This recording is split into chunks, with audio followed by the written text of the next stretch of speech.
¿Se ve? Hello. No, señor, no sé nada. No, no se ve. No, no se Aún ve. no, maestro. No se ven.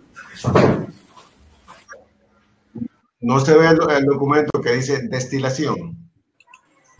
No. Ahora sí. Sí, sí. Se Ahora ve sí, correcto. maestro. Ok.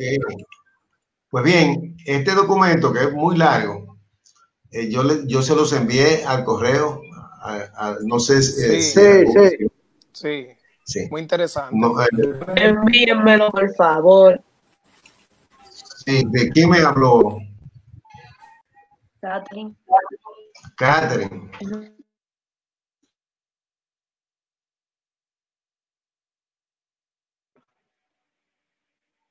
Profesor, yo lo envié al grupo de WhatsApp, no pueden encontrar ahí.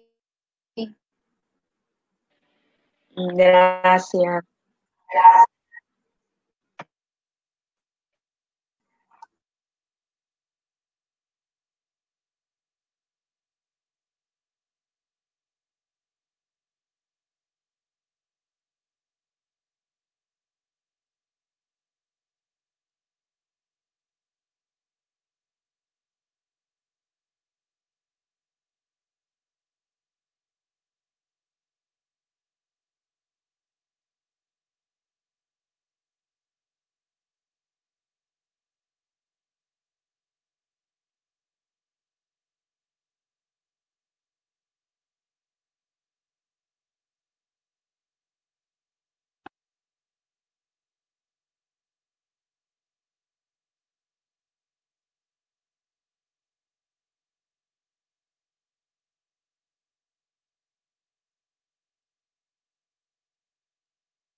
Maestro, no sé si usted está hablando, pero el micrófono está en silencio.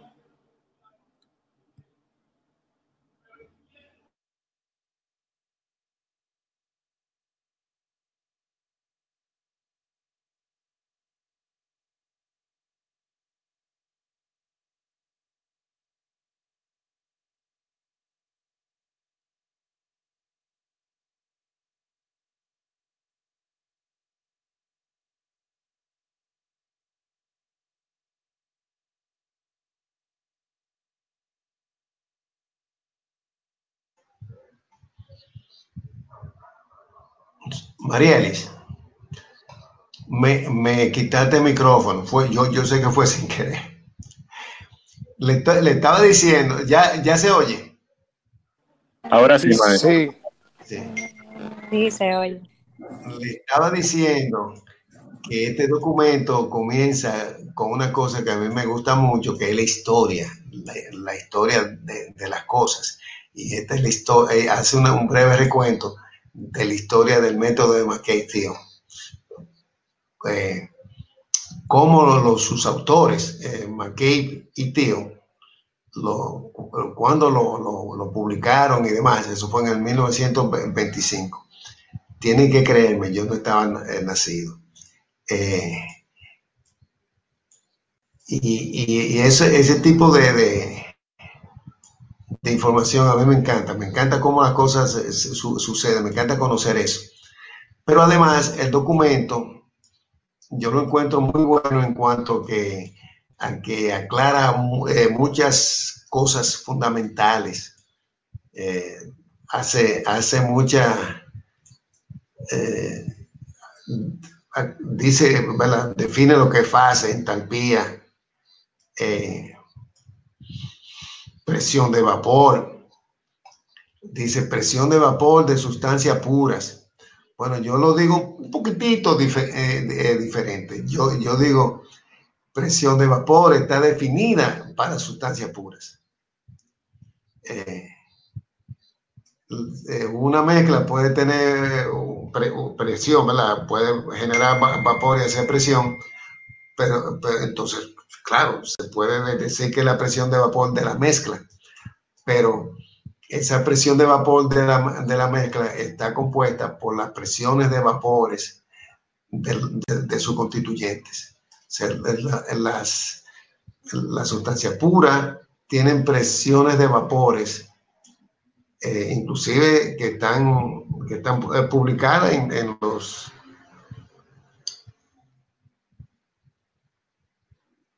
Me dice Mayelin que está reenviando algo que no le llegó a quienes no le llegó por correo.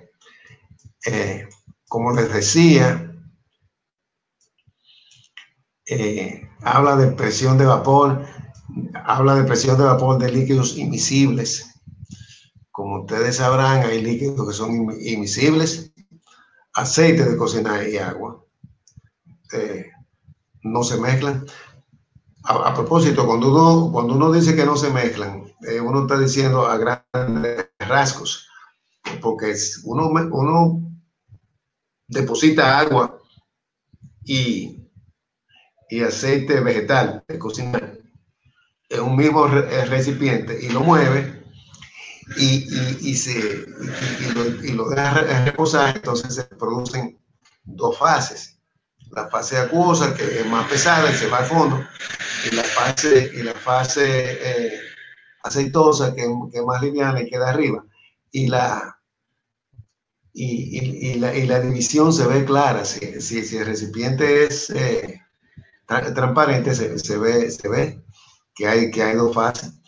Pero la fase acuosa, que está abajo, tiene un poquitito de aceite disuelto, y la fase aceitosa, que está arriba, tiene un poquitito de agua disuelta. O sea que una cierta cantidad sí se disuelve en cada fase. Pero en general, en ingeniería química, uno dice que no se mezclan, y parte de ahí. Por eso que dice presión de vapor de líquidos imisibles. Eso es que hay que considerar cada fase individualmente. Entonces llega presión de vapor de líquidos miscibles, y soluciones ideales. Eso es importante que ustedes lo estudien bien. Soluciones ideales. Cuando hablamos de la mezcla de benceno y tolueno, estamos considerando que es una solución ideal. Que a pesar de que se acerca mucho, no es totalmente ideal, pero para fines didácticos se puede considerar así. Entonces está la ley de Raoult, que ustedes conocen, que es que la presión parcial de un componente en una mezcla es igual a la presión total multiplicado por la fracción molar del líquido. Y en el vapor, la presión parcial entonces es la fracción molar del vapor, donde la fracción molar del líquido se representa con la letra X y la del vapor con la letra Y. Pero si están en equilibrio, las dos presiones parciales tienen que ser iguales. Esa es una condición de equilibrio. Y además está la ley de Dalton, que dice que la suma de las presiones parciales es igual a las presiones totales. Eso es válido para mezclas ideales. Si obedece la ley de Raoult y la ley de Dalton, es que la mezcla es ideal. Pero como la vida no es tan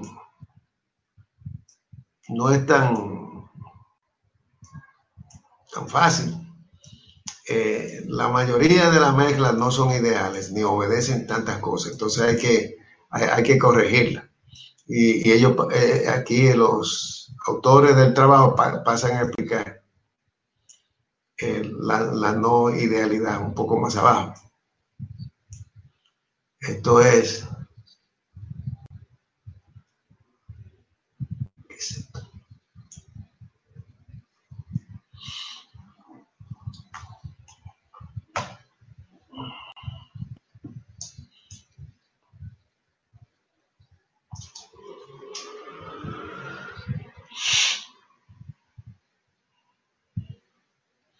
Esto parece ser una exposición sobre presión, sobre cómo funciona la presión total, ¿no?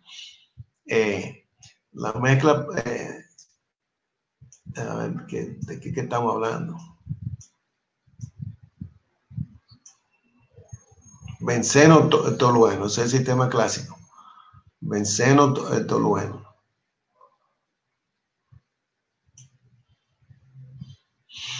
Y entonces,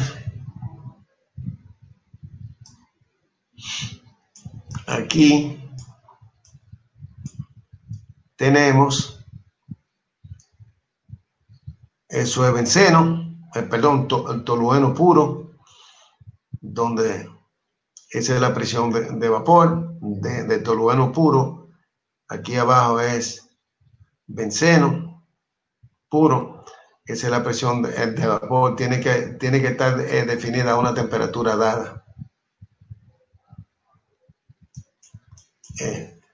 Porque la presión de vapor de una sustancia es función de la temperatura. Por ahí lo dice. Y hay que estar muy claro en eso, porque es función de la temperatura. La presión de vapor de una sustancia pura, es función de la temperatura. Y solamente es función de la temperatura. No es función de nada más. No se olviden de eso, que eso es importante. La presión de vapor de una sustancia es función de la temperatura. Entonces,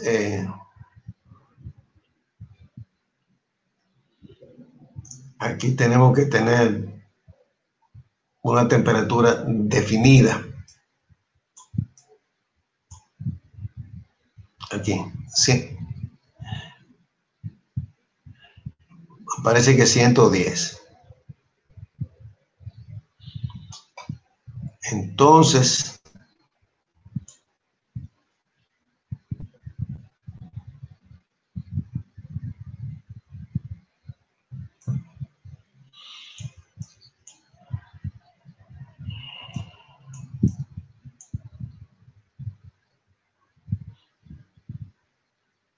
aquí hay lo que aparenta ser un diagrama de equilibrio.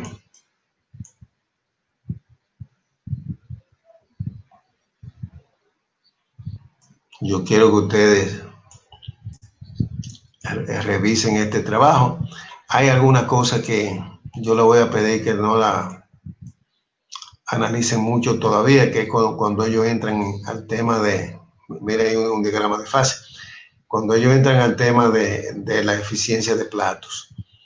Es un tema un poquito complicado y yo preferiría primero tratarlo con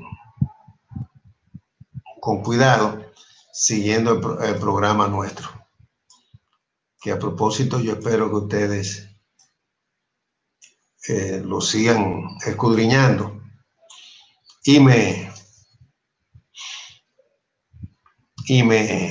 exijan que el programa sea cubierto completamente. Estos son datos en este caso de presión de vapor. Aquí tenemos el benceno y tolueno a 80 grados. Benceno está en su punto de ebullición y tolueno en su punto de ebullición, si la presión, si está sucediendo el calentamiento a presión atmosférica. Y tolueno tiene una presión baja. Y a 110 grados es cuando tolueno bulle y benceno tiene una presión de vapor alta, muy por encima de la presión total, de la presión atmosférica.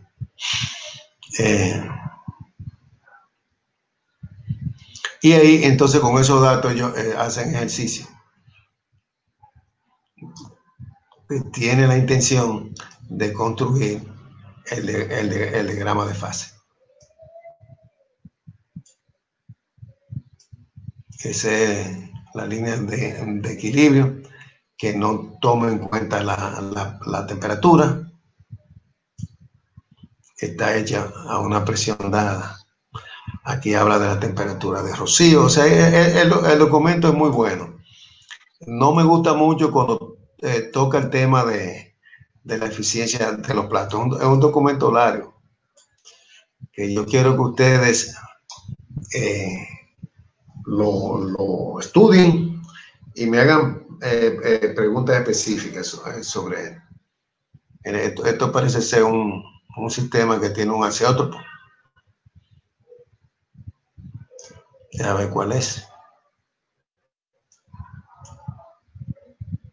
Soluciones no ideales de líquido que no obedece a la ley de Raoul.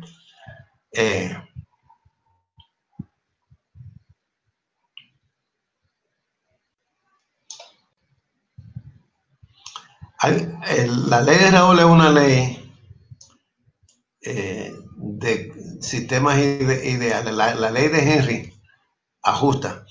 Tiene que ver con si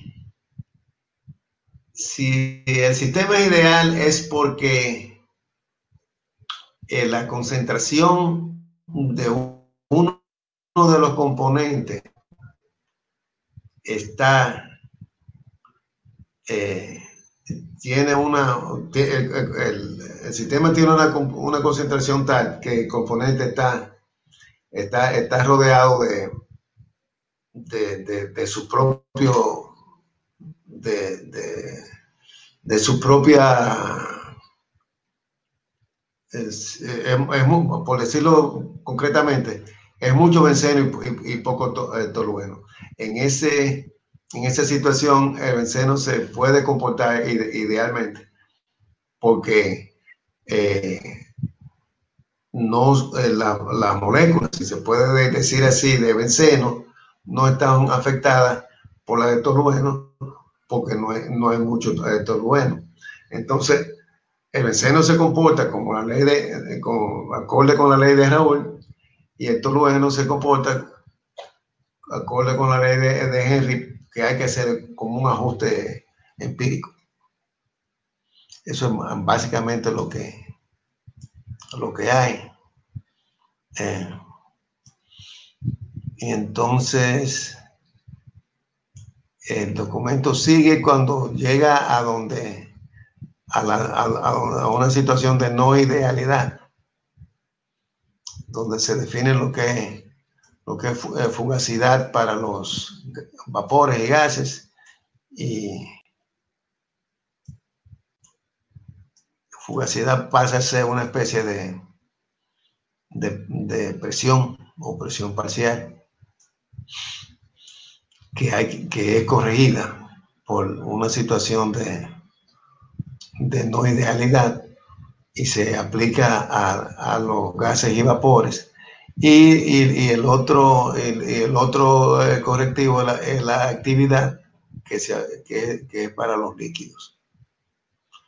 Eso es termodinámica no ideal, que es necesario conocerla, es necesario saberla para que uno tenga un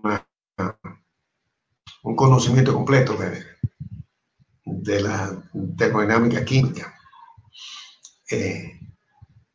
Pero en este módulo vamos a tratar de no entrar mucho en eso porque es algo complicado. Hay una serie de textos incluyendo este trabajo que lo trata, y no es un asunto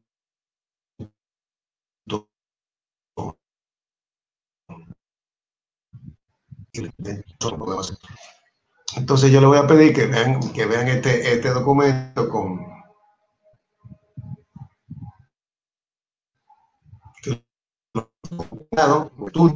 y formulen sus preguntas. Es tan largo que no podemos entrar en todo esto. Déjame ver. Estoy de vuelta aquí.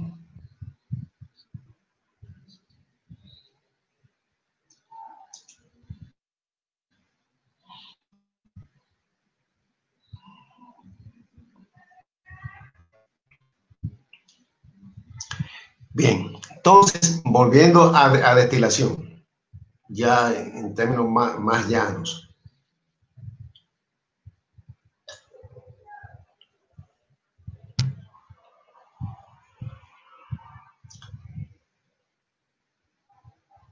El asunto de destilación, habíamos viendo aquel trabajo del profesor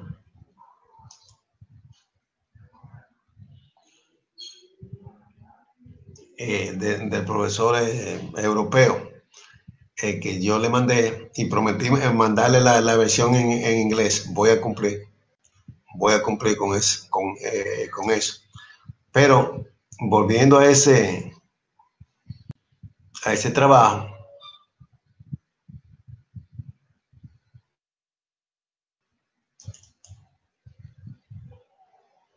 vamos a subirlo.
¿Se ve?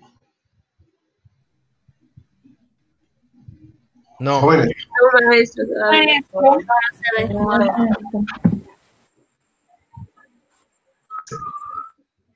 no se ve.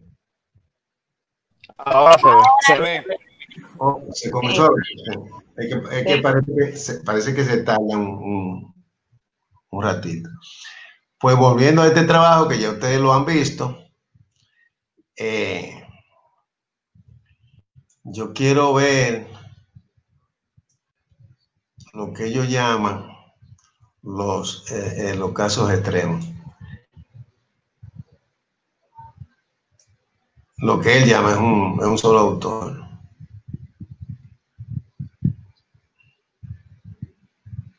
Mire, chiquitico, eso es increíble. Eso es un error.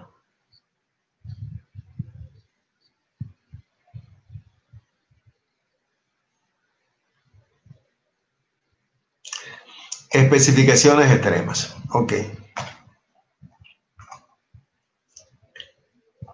Este trabajo muestra con mucha claridad de dónde vienen las líneas de operación para construir el diagrama de McKay-Thiele, que vienen de hacer balance de moles o de masa. Y la línea Q, que es la línea que tiene que ver con la condición térmica de la alimentación, es eso. Con la condición térmica de la alimentación se obtiene la ecuación de la línea Q. O sea, que con esas tres líneas, la línea de operación de la sección de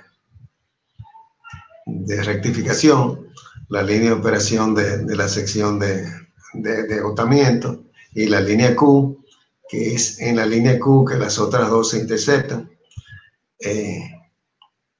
entonces se puede construir el diagrama de McKay-Thiele. Y con el diagrama de McKay-Thiele se puede entonces determinar el número de platos que tiene la torre.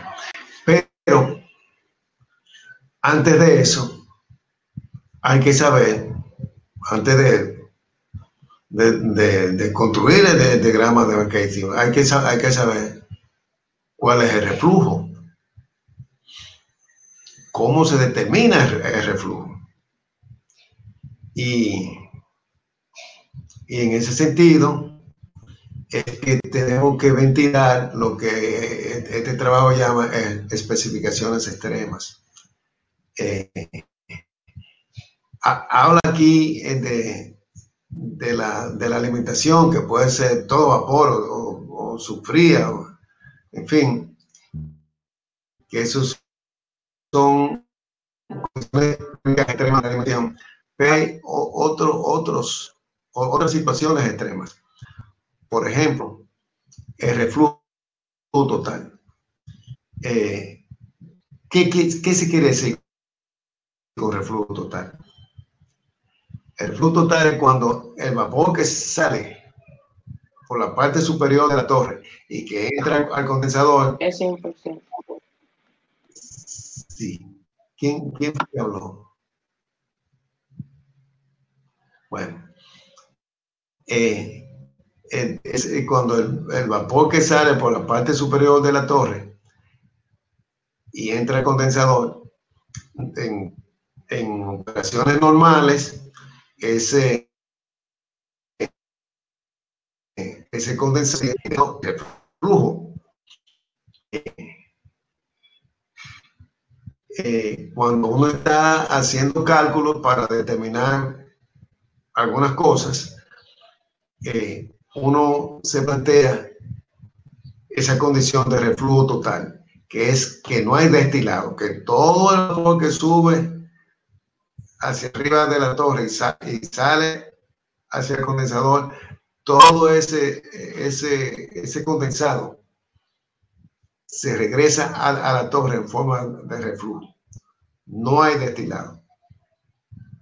Es una condición, digamos que para fines de establecer alguna cosa, no para operar la torre así, porque no tiene sentido no tener destilado. El destilado es un producto y hay que tener productos. Entonces, el reflujo total es eso. Todo se refluja y con eso se establece el número mínimo de platos.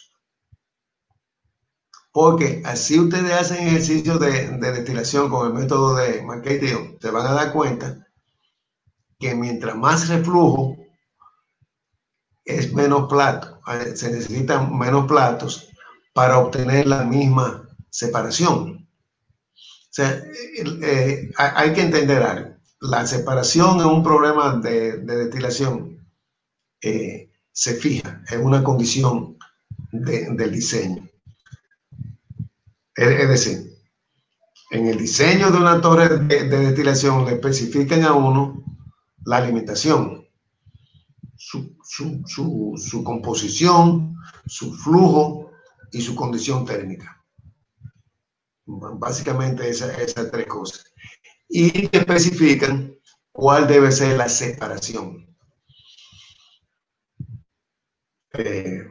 Vamos a hacer un ejemplo así hablado.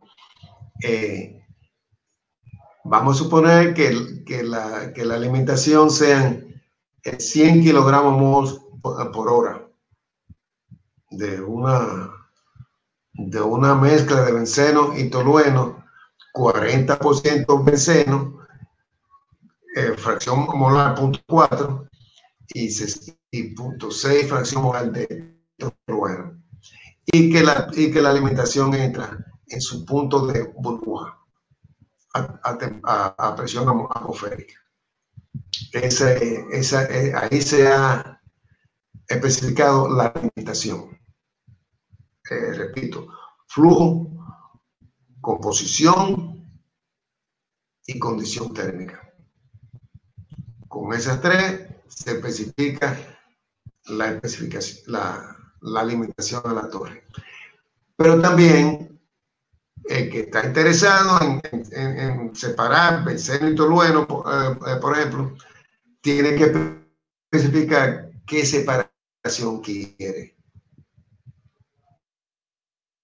Por ejemplo, en el caso puede decir, yo quiero una concentración yo quiero que tenga 0.98 fracción y fracción, bueno, eso puede ser.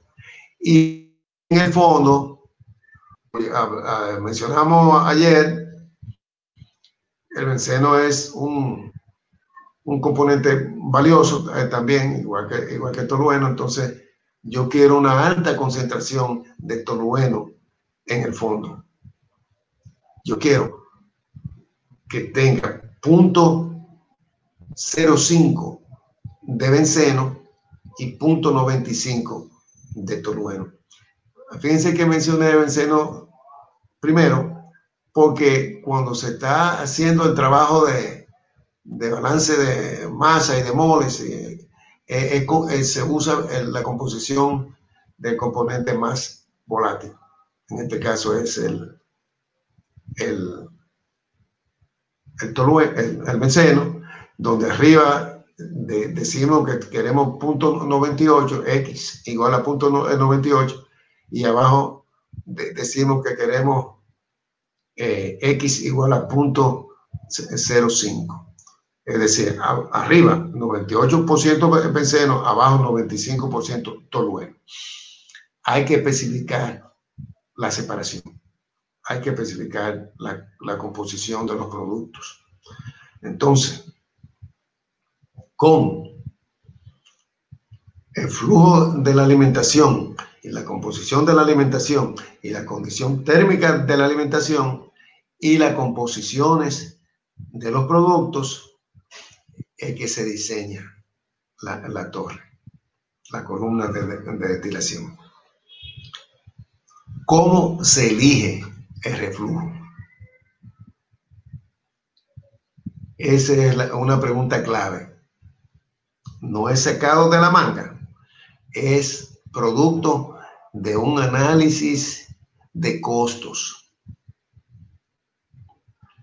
Si tenemos lo primero, una de las cosas primero que el ingeniero hace es determinar cuántos platos tiene que haber cuando hay una condición, cuántos platos hay cuando hay una condición de reflujo total. ¿Qué nos dice eso? Bueno, el reflujo total conocemos la mínima cantidad de platos que se requieren para esa separación especificada. Entonces ya sabemos que no podemos tener menos de esos platos. Siempre más, porque no vamos a poder tener reflujo total. Si hay producto, entonces no tenemos reflujo total. Entonces, eso es como poniéndonos una condición extrema de platos mínimos para uno saber. La otra condición extrema es lo que llamamos el reflujo mínimo. Y el reflujo mínimo es un reflujo tan pequeño que para obtener la separación requerida necesitamos un número infinito de platos. Eso es la otra condición.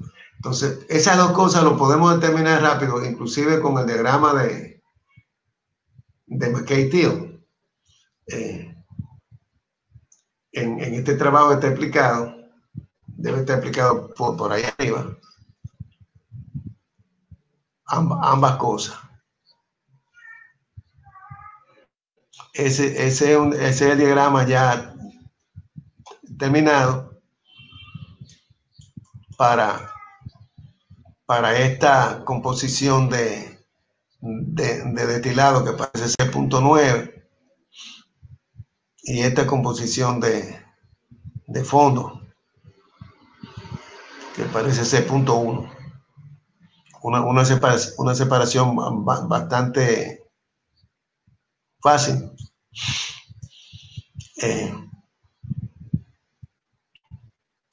Pero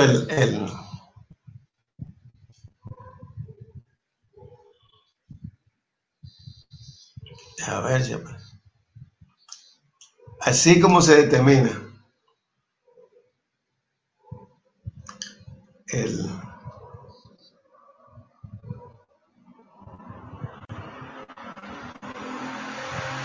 no es así, ¿no? El reflujo mínimo.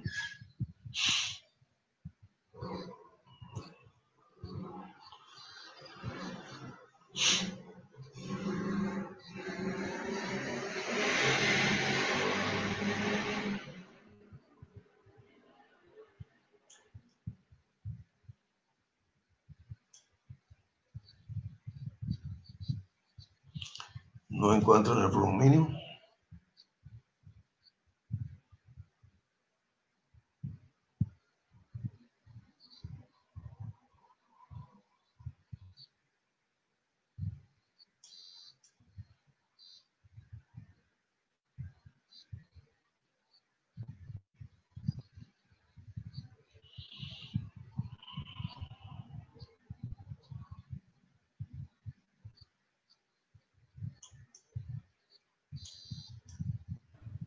Profesor, mire a ver en la página 124.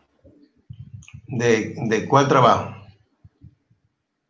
De ese mismo documento que usted tiene. 124, ¿no? Pero tú te refieres al documento anterior, ¿no?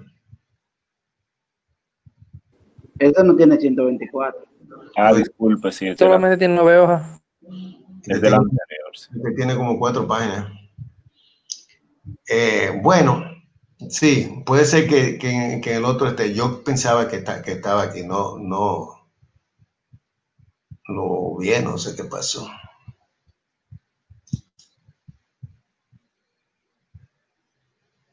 Maestro. Sí. En el apartado 2.4, en ese mismo de especificaciones extremas, antes de acabar el primer párrafo, hay una parte que dice, en ambos casos, el número de etapas teóricas se acerca al infinito. ¿Usted lo sabe? ¿Ya usted lo vio? Más o menos está eso. Sí. Yo creo que por ahí que está, yo creo. Sí. Te creo, pero lo acabo de sacar. Mira. Sí. El reflujo mínimo se determina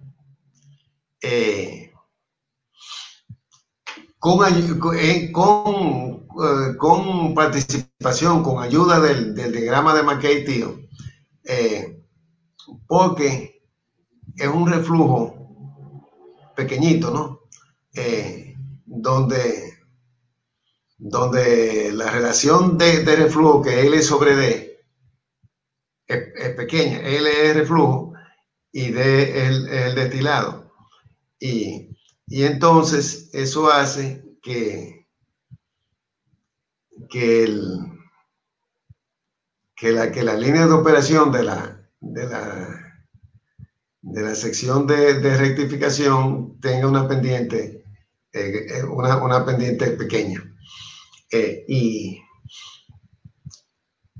cuando choca con la línea Q, se hace imposible de pasar a la otra sección. Se queda haciendo unos pequeños platitos. Yo tengo que buscar el documento donde está eso, que no sé si lo tengo a mano ahora.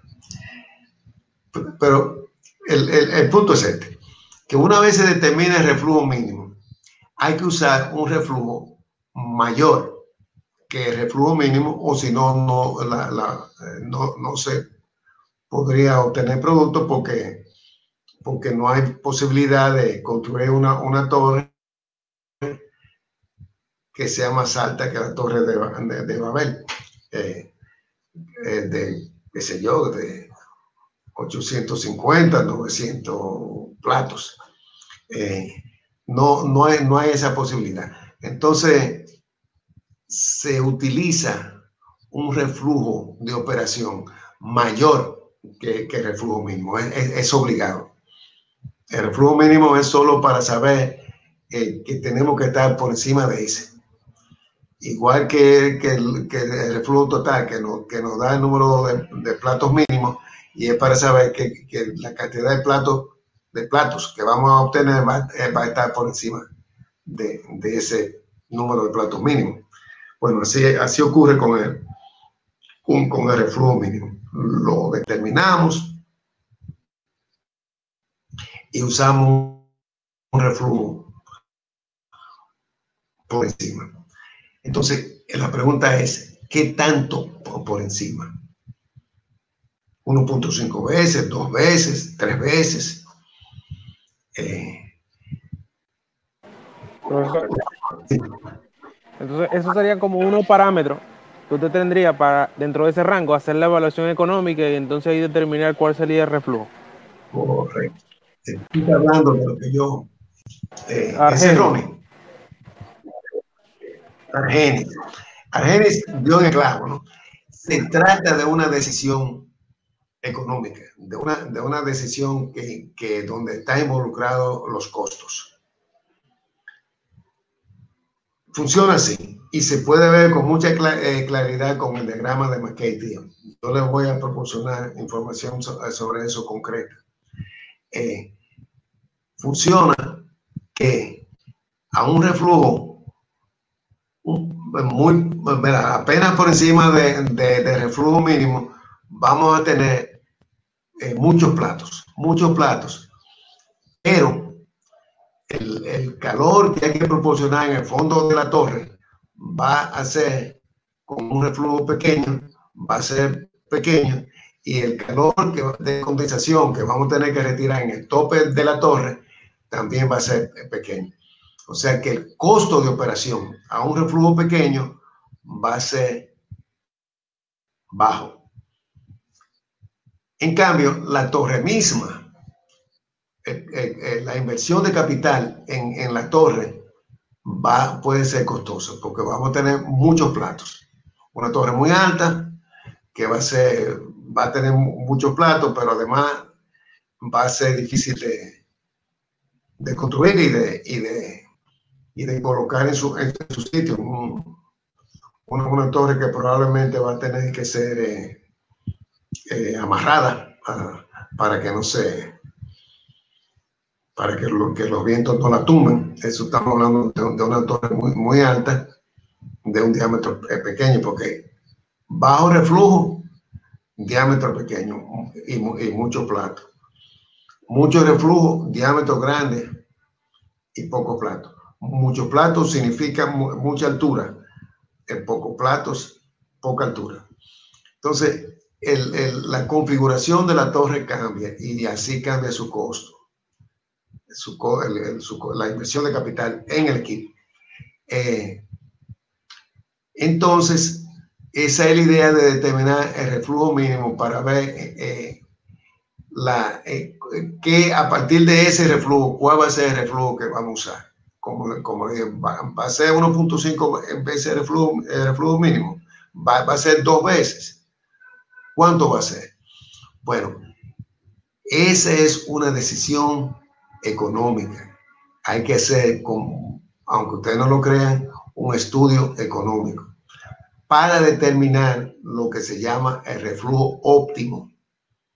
Óptimo es el mejor reflujo para hacer el trabajo que hay que hacer, para conseguir la separación que hay que conseguir. El mejor reflujo significa el menor costo posible de capital y de operación. Eso es lo que se consigue con eso. Entonces, regularmente se han hecho tantos estudios y se sabe tanto de destilar tal cosa y tal que otra cosa, que se sabe por dónde anda el reflujo óptimo de datos que hay ya producidos por la experiencia. Y lo que regularmente es que el reflujo óptimo anda entre 1.1 veces el reflujo mínimo y 1.6, por decir algo. Eso es lo normal, aunque eso pueden haber excepciones. Entre 1.1 y 1.6 veces el reflujo mínimo. O sea que uno determina el reflujo mínimo para poder determinar el reflujo óptimo. Yo tengo un documento que se lo voy a enviar que se llama así, el reflujo óptimo, o cómo se determina el reflujo óptimo, que es una consideración económica. Ese documento fue extraído del libro de texto que se llama Diseño de Plantas, de los autores Peters y Timmerhouse. Yo se lo voy a enviar esta misma noche. Pero eso es importantísimo. Cómo seleccionar el reflujo óptimo, que es el reflujo que te da producto al menor costo, porque finalmente los costos se reflejan en el producto. Eso es sin variar la calidad del producto, ¿sí? La separación fija.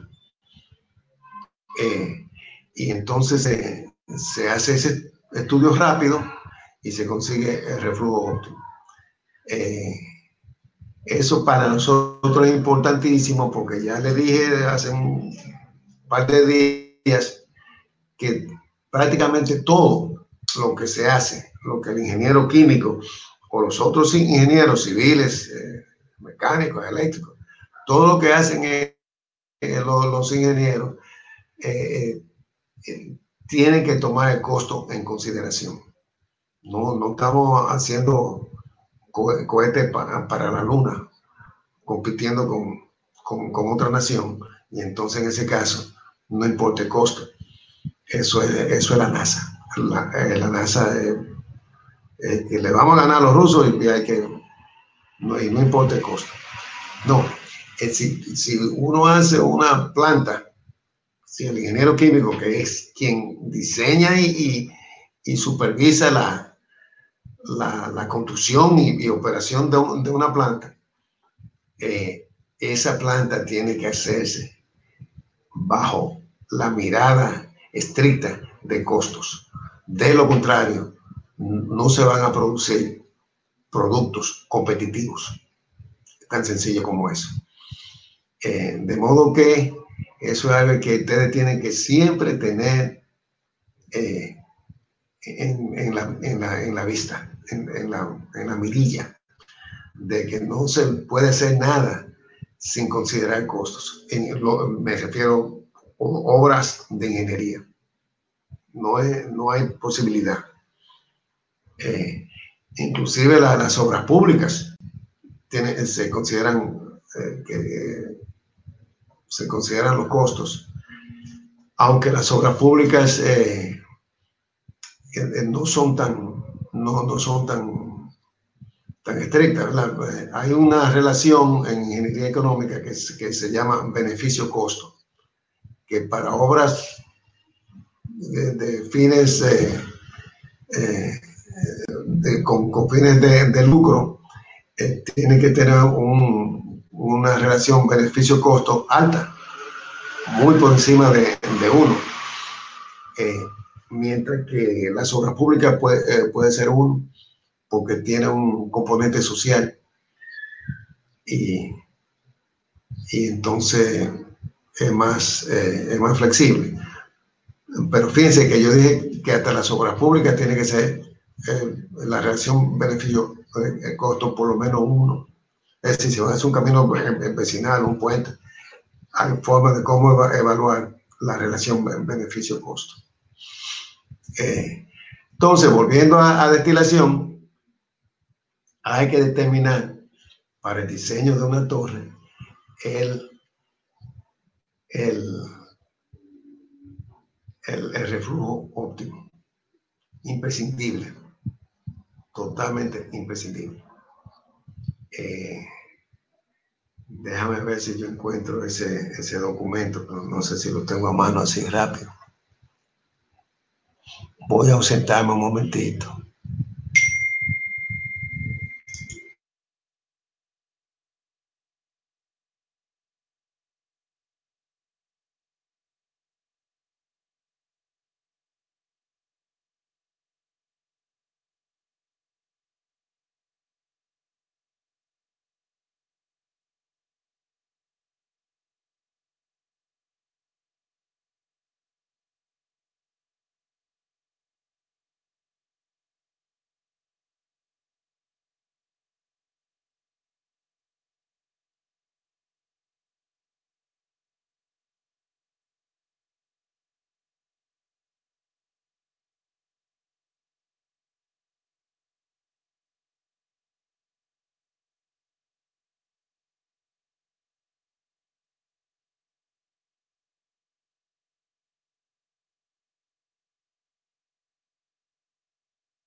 Recording has stopped.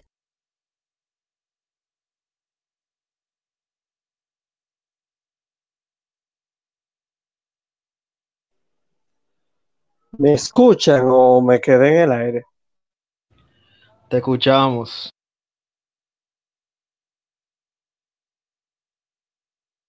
Gracias, gracias. Creo que al profe hay que recordarle del break, o ya lo dieron y yo no me di cuenta.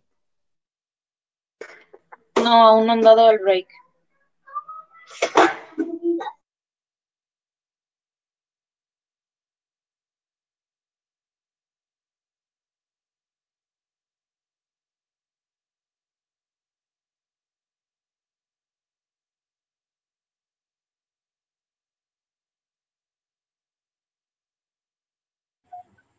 A lo que el profesor llega a cogerlo como un break porque es hasta las 9. Imagino que él va a durar quizás 5 o 10 minutos.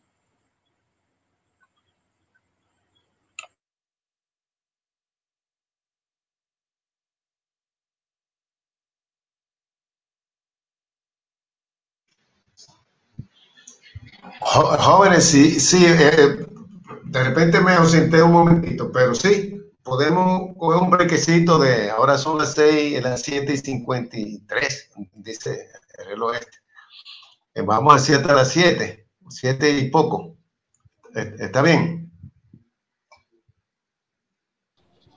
¿Usted dice hasta las 8? Hasta las 8 será. Sí, sí, a eso me refiero, es que el reloj este tiene una hora atrasada. 8 y 10, está bien, profesor. 8 y 2, 3 minutos. 8 y 10 entonces. 8 y 5, 8 y 10. Muy bien, gracias. Ok.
Anda, qué vaina.